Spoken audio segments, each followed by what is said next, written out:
Okay, so let's discuss this kind of interesting topic in C programming.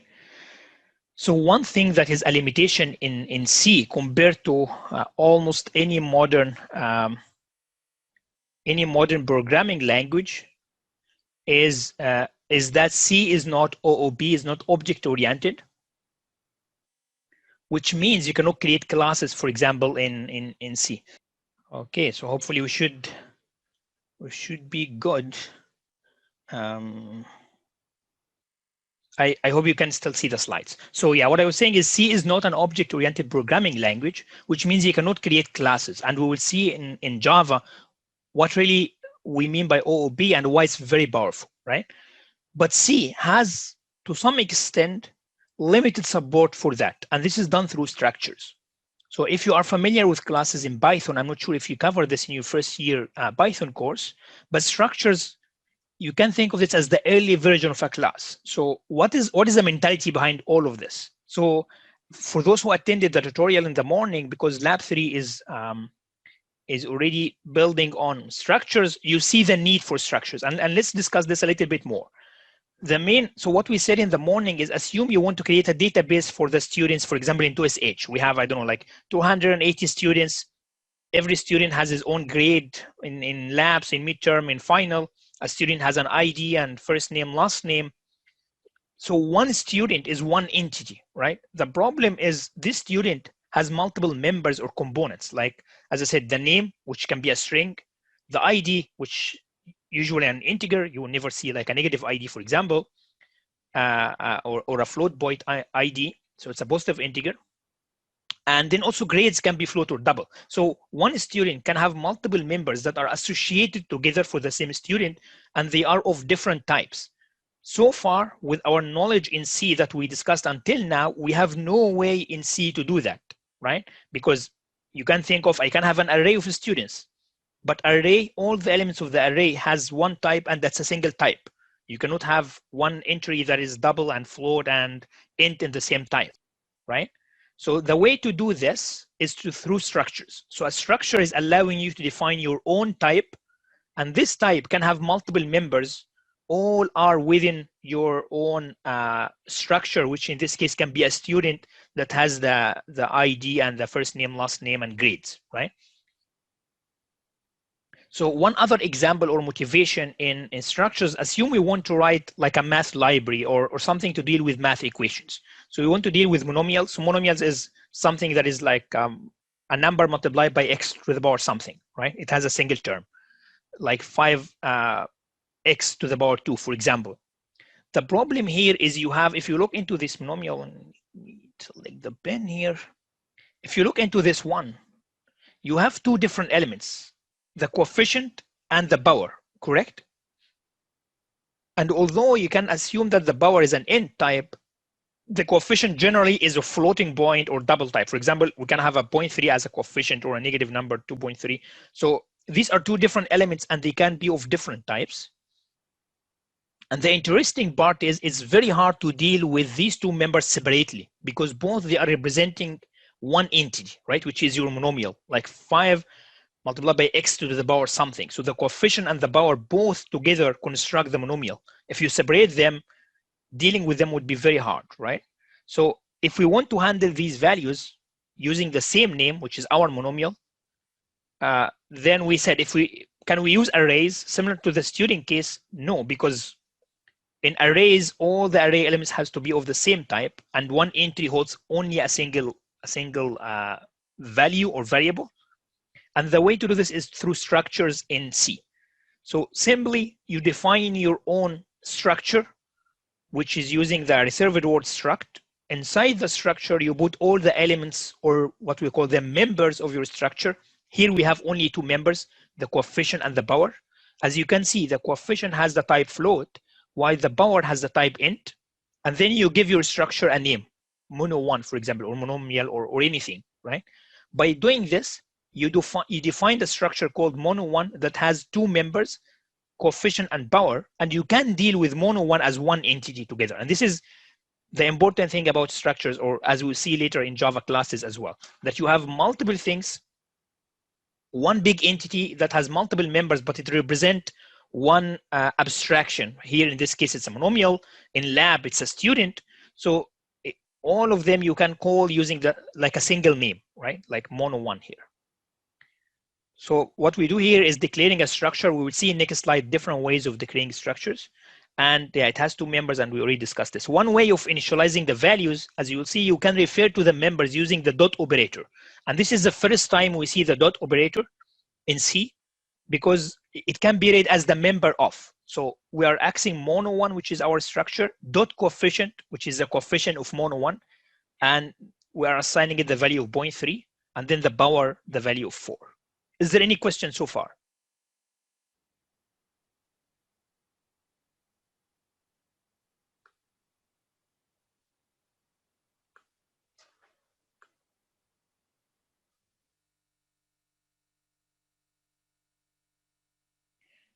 Is there any reason we get handicapped in labs by not getting to use all functions in header, like strings, for example, or math? Do they start at index?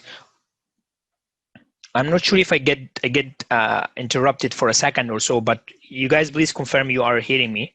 So actually, although this is an outside question that is not related to the topic, let me answer it. So yes, there is a very important point about not letting you use all the capabilities of a certain header file. So 2SH4 purpose is not to have a product. I mean, you guys are not developing something that is really very meaningful or a product based in labs. It's mainly for educational purpose, right? So make sure you can consume the knowledge you learn in lectures through labs, right? This knowledge is an understanding, for example, how to go through a string, how to concatenate strings. So if you use these helper functions, this doesn't allow you to test and develop your own implementation. So this is the main point. It's like, think of labs as an educational purpose. I mean, if you are in a project, you can use whatever you want to use in industry, for example, as far as you get the functionality correct. But here we are not developing a product. The product is you getting educated, right? This is one reason why we constrain using some of the already existing functions. What is the multiple monomial? What is you want multiple? We will come into this, Salah, right now, how to define multiple objects of the same structure. What did you declare mono1 as a structure variable? We will come into this as well, and how. We are just showing here like the definition itself. Jack, if you multiply the structure by 2, we will come into this as well. Jack, what are the operations we do in structure? Okay, so given that most of your questions, guys, are kind of advanced one later in the lecture, let's move forward, and we will be answering all these questions, hopefully. So this is some kind of theory-based thing, like a structure, as we said, consists of multiple variables. Those variables are not necessarily of the same type. They can have different types, and they are grouped together given a structure name. Good. And we said that we call the variable inside a structure members, and they can be of different type. Good. This is the example we have been working on. And in the first example, I'm initializing. So one way to initialize the structure is to just assign it the initial values. And the way this works is the first value will go to the first member, the second value will go to the second member, etc., etc. So the assignment happens in order, similar to declaring an array and initializing it, right? If you initialize an array, the first value you put in your brackets will go to the first element, second to the second, third to the third, etc., right? So the same thing here. The first value you put in the initialization will go to the first member until you go to the last one. And then, yeah, this is another initialization. You can just assign different variables. What we do here is we define two different structures, mono1 and mono2. But as you can see, both they are the same thing. And here comes, I guess, the last question, which is, what if I want to have multiple variables of the same structure? Or in OOB terminology is objects, right? So how can I have one object of the same structure? Multiple objects of the same structure, right? So first of all, we see how we can define a structure. So one way to declare a structure is, this is the one that we covered in the previous slide, is just use the reserved word struct, list all the members after opening the bracket, and then give it a name. Maybe you can initialize it or not, based on whatever you prefer, right? Another way of doing this is to say, I'm going to define a structure. I'm going to give the name here at the beginning. I'm calling it monomial. In this case, you can call it also anything. And this is Later you can say struct monomial. So now you defined a monomial structure. Later you can say I'm going to define an object or a variable of type monomial and give it an initial value. And you can also define another variable of the same monomial thing by using the reserved word struct, right? So this is defining a structure, here declaring or initializing or defining multiple objects of this structure and initializing their value, right? So by doing this, you don't have to write the definition twice because it makes no sense. In the lab, for example, assume you have, in 2SH, we have 280 students. It doesn't make sense to define a separate structure for everyone because it's going to be uniform. Every student would have exactly the same structure. You only need to define it once and then create 280 objects or whatever you would prefer from the same structure. Good.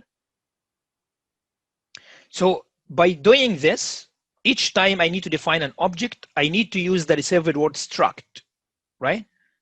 Is there an easier way of doing this? Yes, there is a much easier way, and this is the one that we are going to use. I advise you to use, and everyone almost uses in professional programming, but we just wanted to cover all possible ways of doing structures. What is this?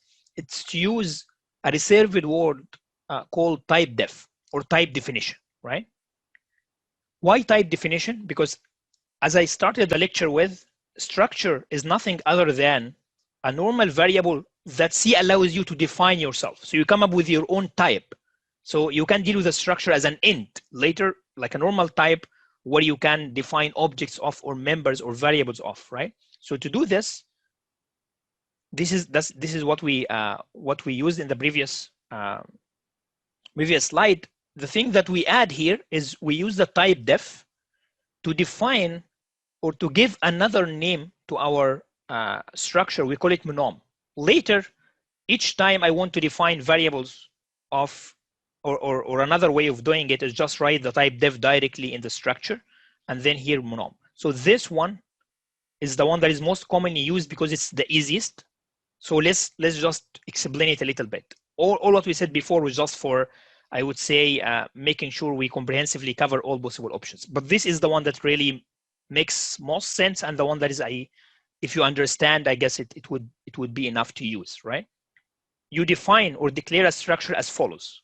First, you use the type def reserved word, which means I'm going to define my own type right now. Good. Then you use the reserved word struct because this type you are going to define is a structure. You give the members as before, and then at the end, you give your structure a name and a semicolon.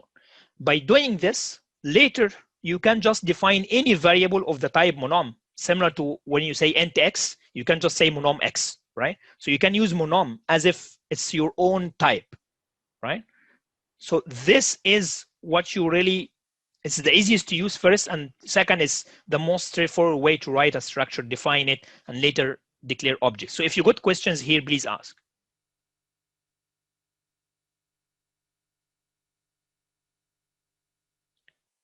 Is this equivalent to use the dot operator? We will come into the dot operator as we have seen, like dot coefficient. We'll discuss it more now for the dot operator. Can structure contain methods like classes? No, Derek, you cannot have, this is one difference between structures and classes. You cannot have functions inside the structures. How would I initialize mono one like this? Same as before. Yeah, you can just say equal and then give it the value. So you can do equal and then give it, I don't know, 0.3 and then 4, something like this. Just exactly the same way. Good.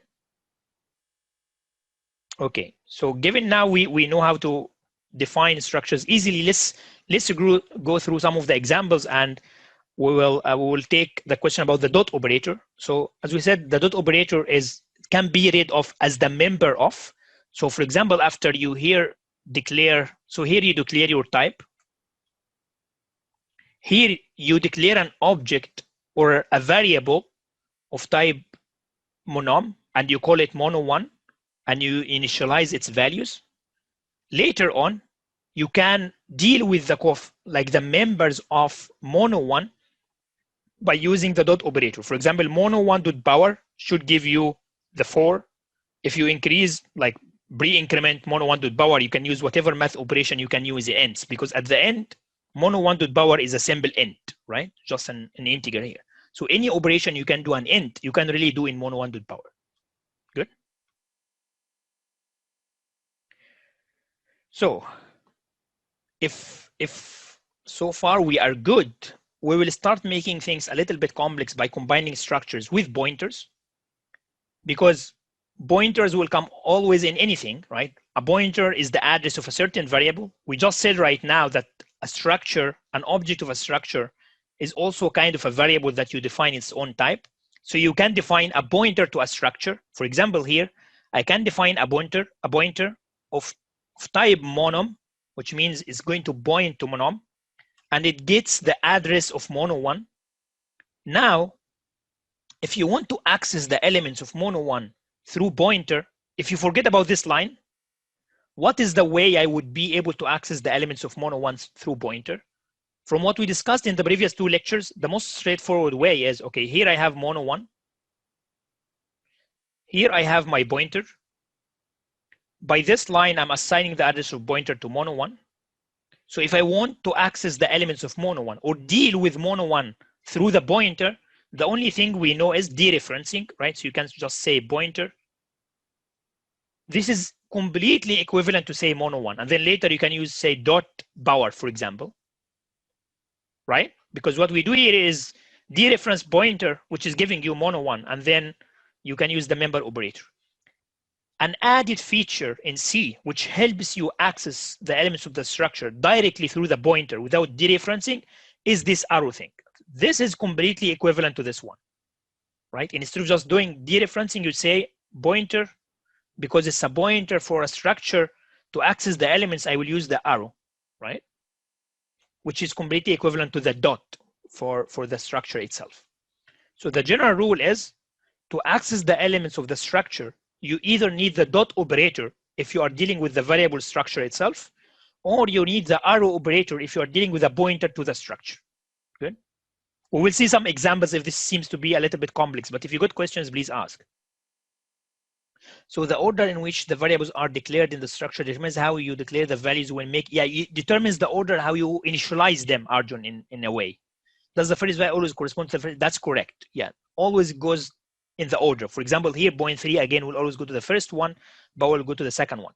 And this is not a new thing for structures. This is the mentality of any programming language. This question, you could have completely asked it for functions as well, right? When you call a function from another function, you pass certain input parameters, but you pass them in their order, right? So the first one goes to the first one, the second one goes to the second one. So the order is inherently, it's the convention between the caller and the callee. The same thing here. The order is the convention between the object and the elements or the members of the structure. Good.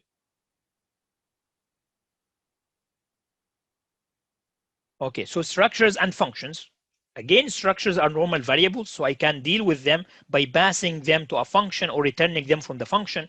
One thing you need to know, though, is if you are passing a structure as an input to a function, that means the function will have access to all the members of the structure, but it has access to these members by value, right? So it doesn't change them. It's not able to change them, even if array members as well.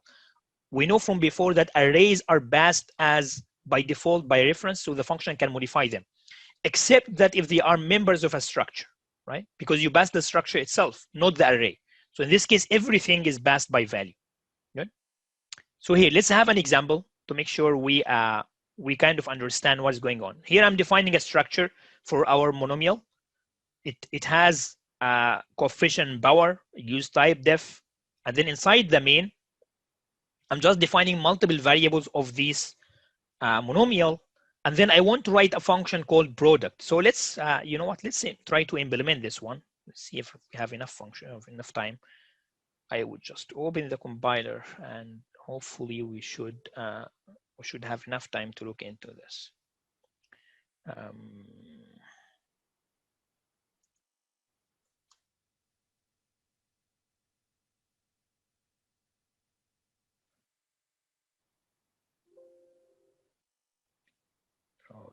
Okay.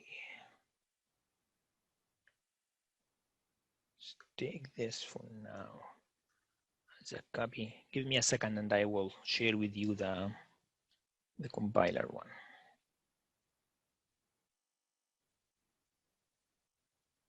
Okay, good. So let me share this screen with you, and hopefully you are able to see. This time I'm trying a different compiler, so hopefully should be. Can I just close this? Okay, so what do we have here?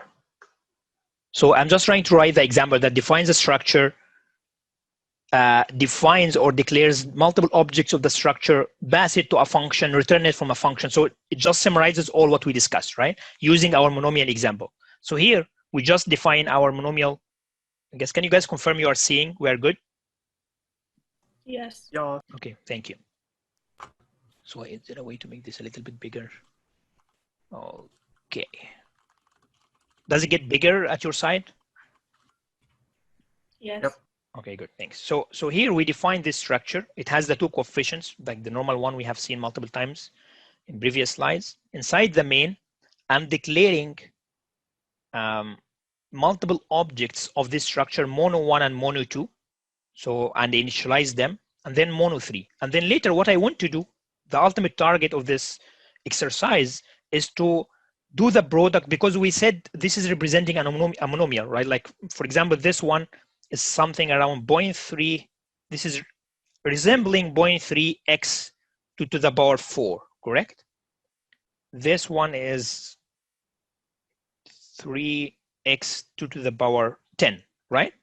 So this is kind of the programmable representation of this monomial. I want to multiply these, so the output hopefully should be the multiplication of the two monomials.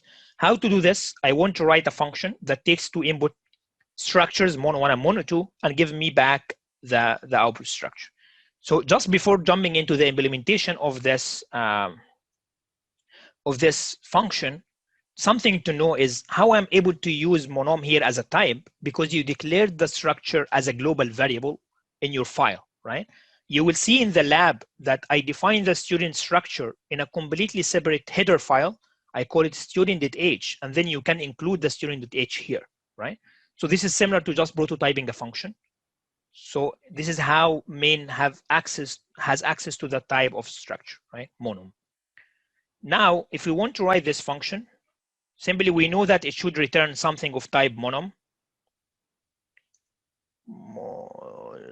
Yep, and then I would call it product, and then it should take monom mono1, then monom mono2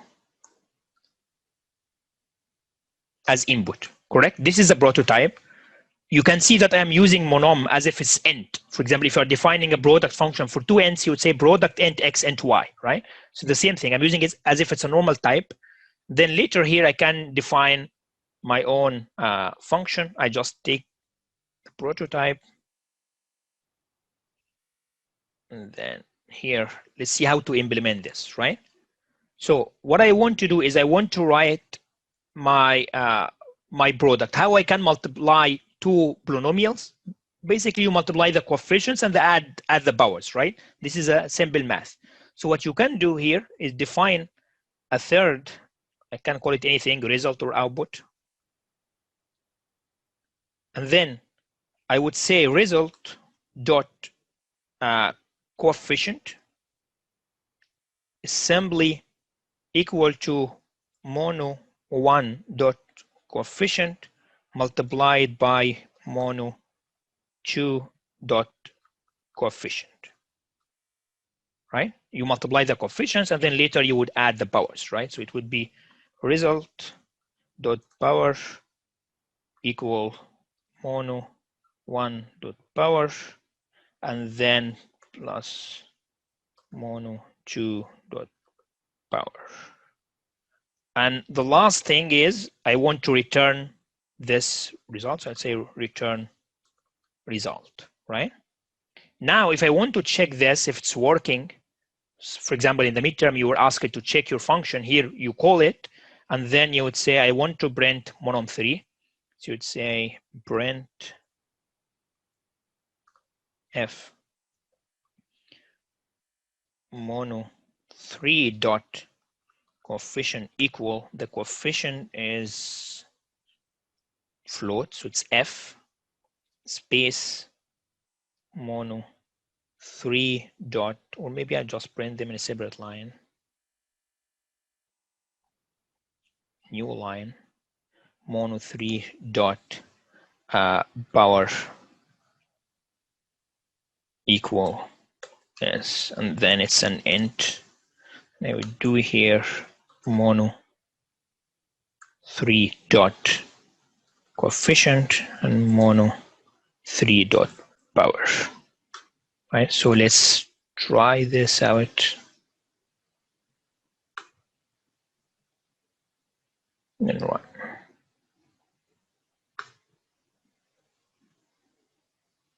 Okay, so it gives you that mono 3 dot coefficient is dex, which is hopefully the multiplication of this by this, and the power is 14, which is added 4 plus 10, right? So is there any question before we play around with this example? Let me take questions.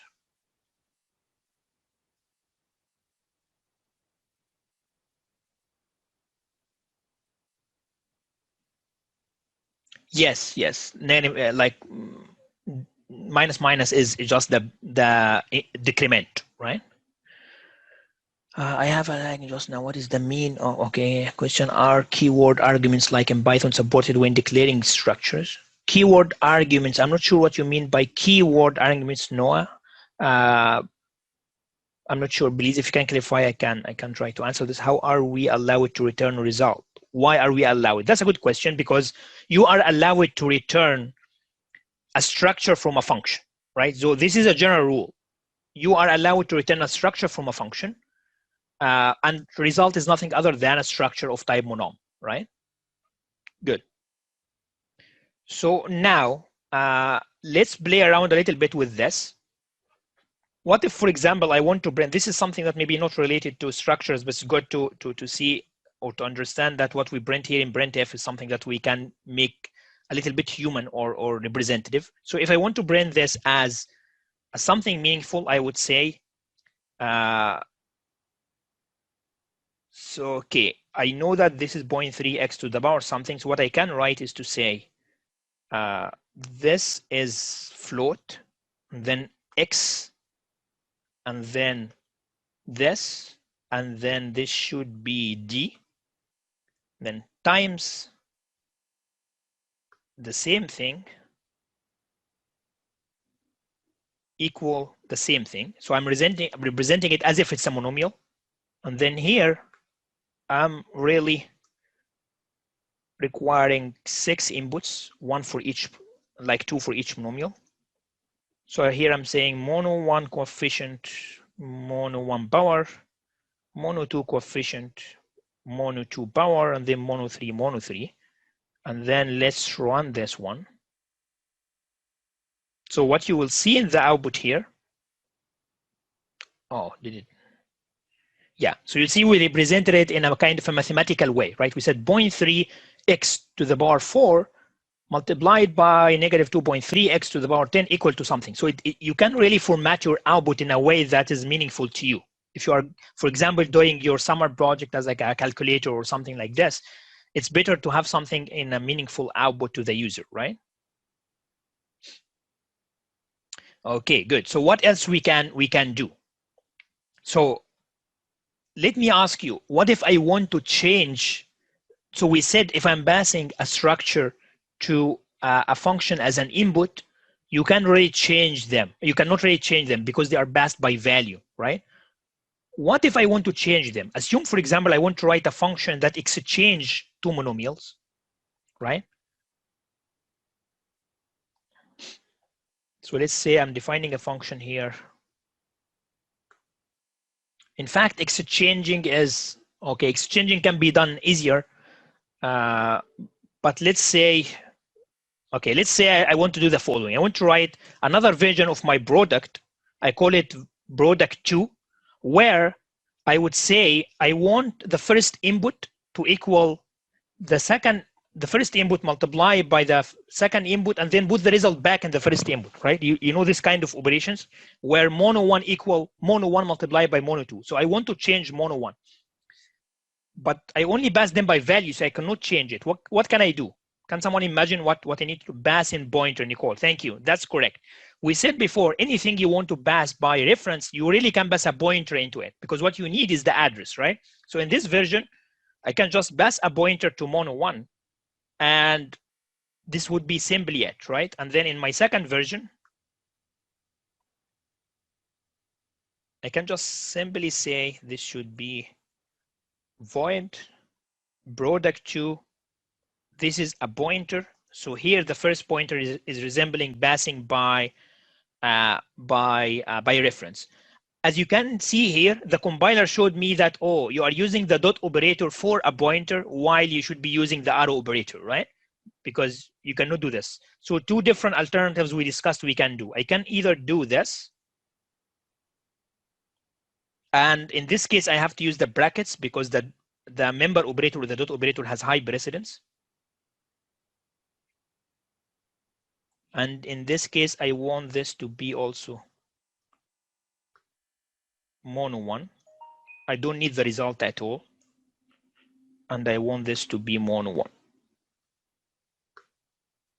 And I'm not returning anything. So what are these two lines? I'm simply updating the coefficient 1 to include the multiplication of coefficient 1 by coefficient 2. I'm using this to dereference because mono1 now is a pointer. I'm doing this to dereference it to access the coefficient element. And then if I do this and I go here, and in this case, I would have to call product2, but it doesn't provide any output, so it should be just simple call. In this case, also I cannot pass mono1. Can someone suggest what I need to modify in the first parameter here? How to pass it by reference? And perfect, yeah, correct. So I would just do that because I need to pass to the address of mono1 to the pointer. And then what I would print here is this would be, first of all, I would just add a new line. And then here, this should be mono1. And then I would just run stuff. So you can see the second one is showing me exactly the same result, right? But the only difference is I'm taking the output into mono1 directly, right? Because I was able to modify it by passing it by reference through taking an input pointer to the structure rather than taking the structure itself. Is there any question?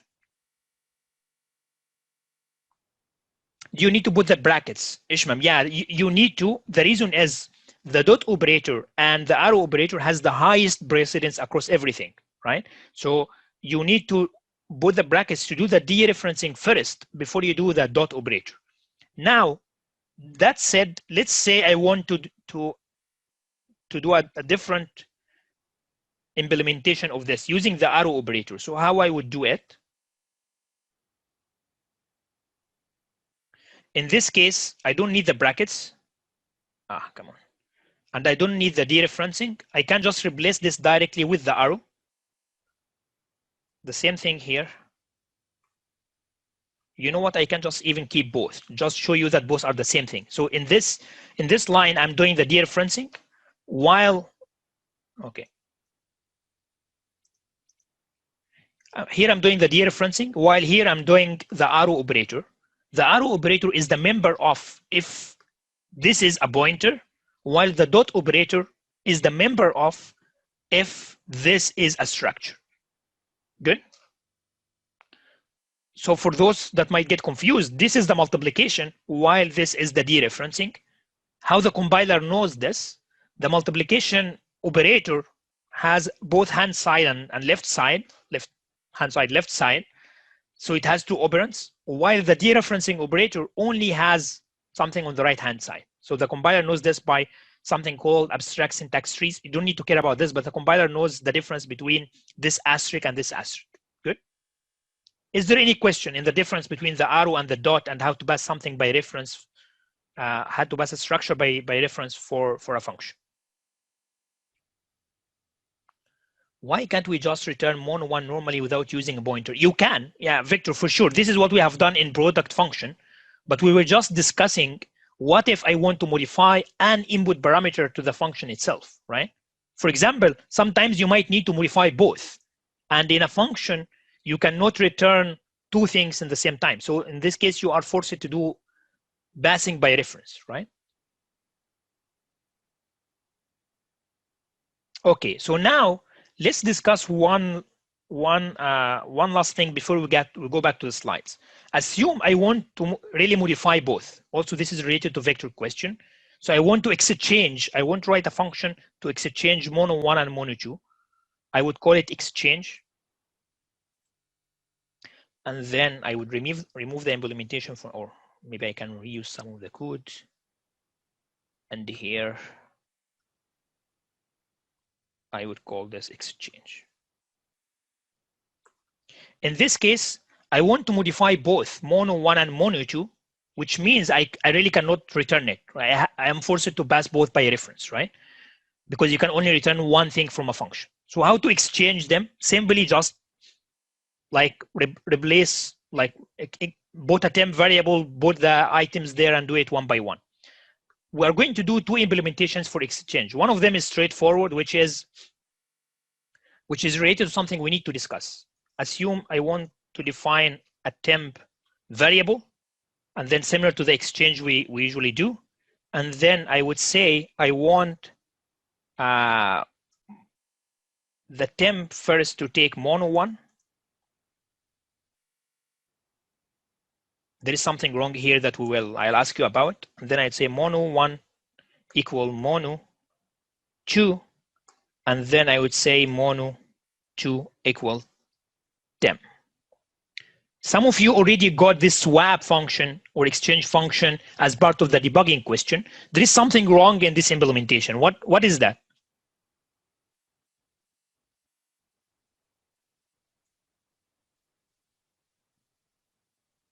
Jack, I will come into your question right now. Jan, how dereferencing Vinay? Yeah, that's correct. So mono1 is a pointer.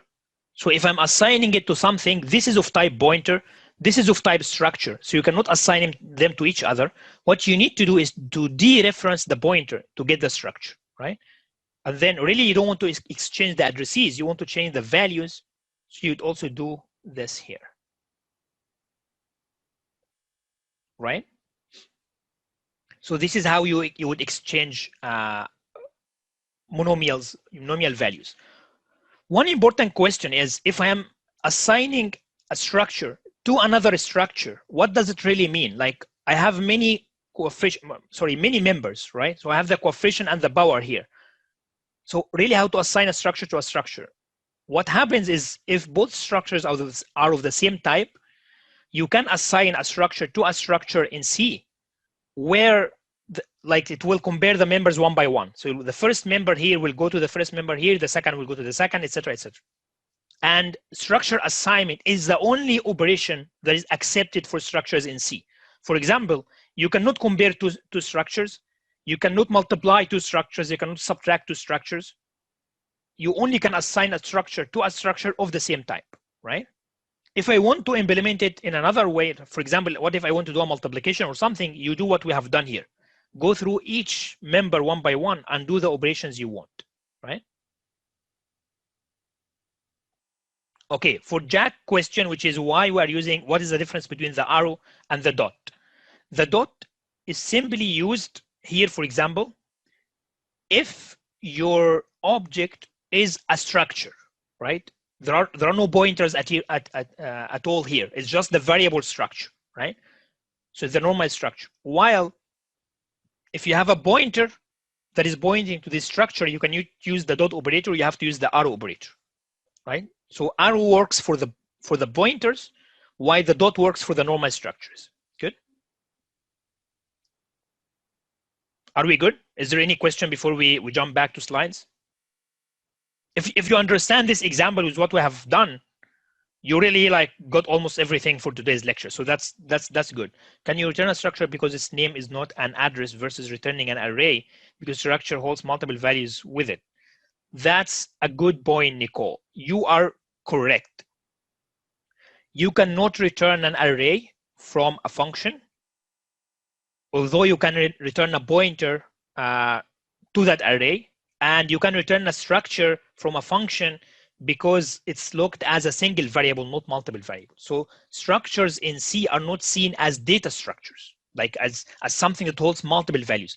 Everything within the structure is in fact just as if it's one entity, right? That's a good question. Thank you.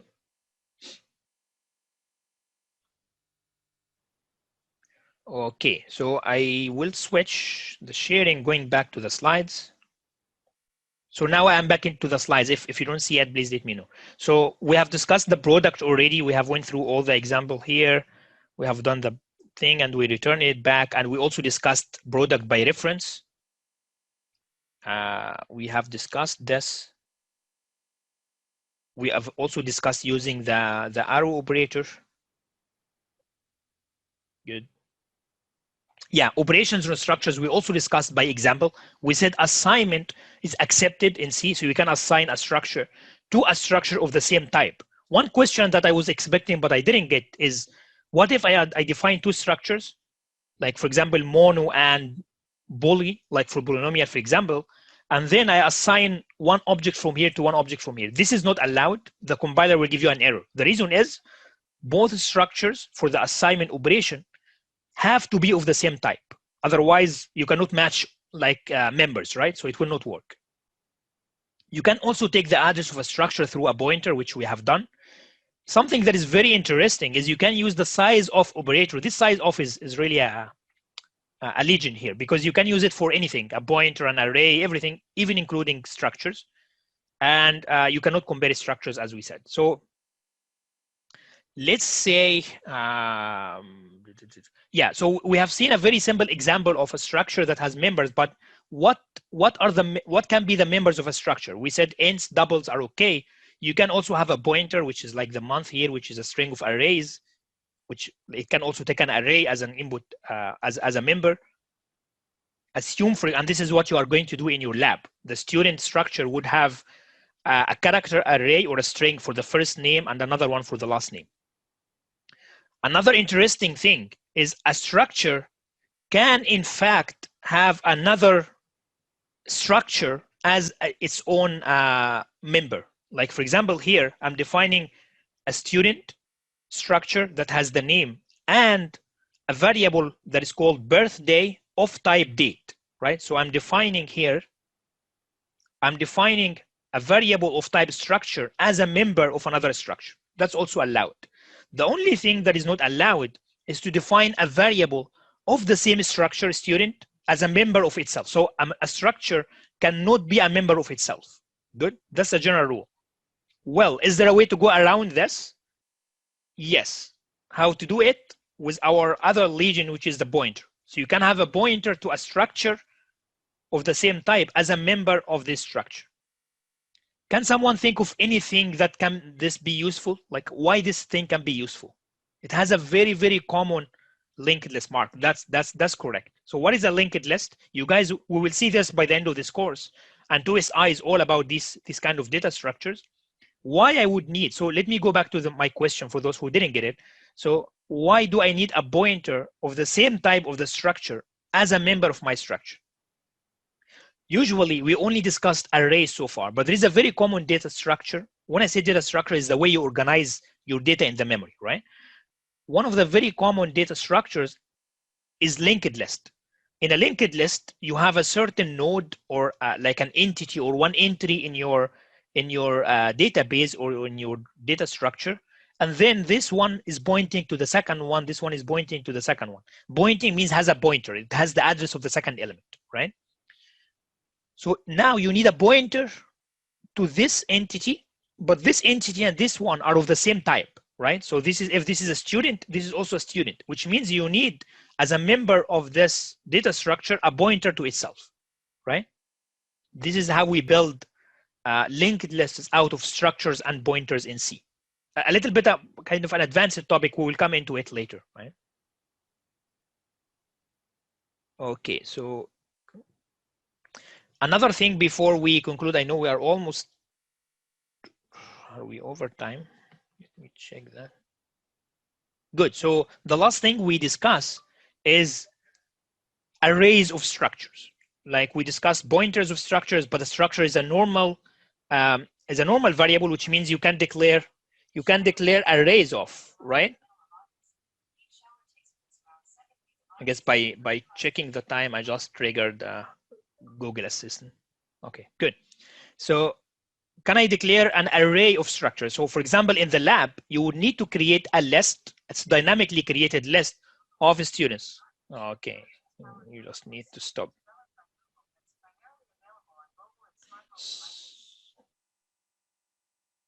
Anything I would say, I believe Google would keep searching. So just put this away. Good. So I want to create then an array of structures just to construct my linked list. Going back to the example I started the lecture with, which is in 2SH, we have 280 students. You just define one structure as a student, and then you have a list or an array of 280 of these, right? Going back to our monomial example, now I can create an array of type monomial where we have 3 elements, and then I initialize them as usual, right? Well, this is the first one, the coefficient will be this one, and the power will be this one, etc., etc., etc. Good. So the way, just to visualize this, the way this looks in memory is you have this array of 3 elements. Now the new thing is that each element is just not a single entry, it's of structure type where it has coefficient and power. And here you have coefficient and power, and here you have coefficient and power. This is how really it looks in memory, right?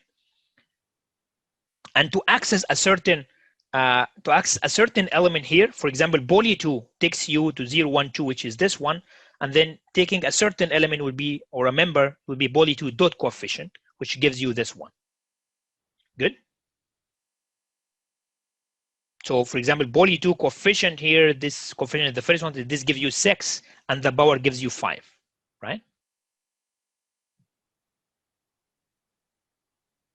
Okay, we start also playing around with the pointers. We know that poly is the pointer of the array name is a pointer to the first element. So saying poly coefficient, can someone imagine what is this? What this might give me?